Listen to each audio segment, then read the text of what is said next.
Və sonda Atabank xeyriyyə aksiyalarını davam etdirir. Növbəti tədbir Novruz bayramı münasibəti ilə valideyn himayəsindən məhrum kimsəsiz uşaqlar üçün keçirilib. Atabank sosial məsuliyyət sahəsində növbəti xeyriyyə aksiyası keçirdi. Bankın dəstəyi ilə valideyn himayəsindən məhrum olan kimsəsiz uşaqlar üçün şənlik təşkil edildi.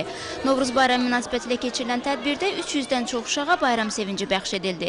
Bildirildi ki, Atabank mütəmadi olaraq belə tədbirlər keçirərək uşaqları daim diqqət mərkəzində saxlayır. Tata Holding şirkətlər qrupu korporativ sosial məsuliyyət yönümlü layihələrə öz fəaliyyətinin bir hissəsi kimi baxır və daim bu cür tədbirlər keçirir. Biz bu il fevral ayında da Sof Uşaq Kəndləri Assosiasiyasının yeniyetmələri arasında Brain Ring yarışı keçirmişdik və bu gün də biz uşaqlar üçün Novruz şənliyi keçiririk. Şən klonların, Kosa və Keçəlin əyləncəli oyunları isə uşaqların lap ürəyincə oldu.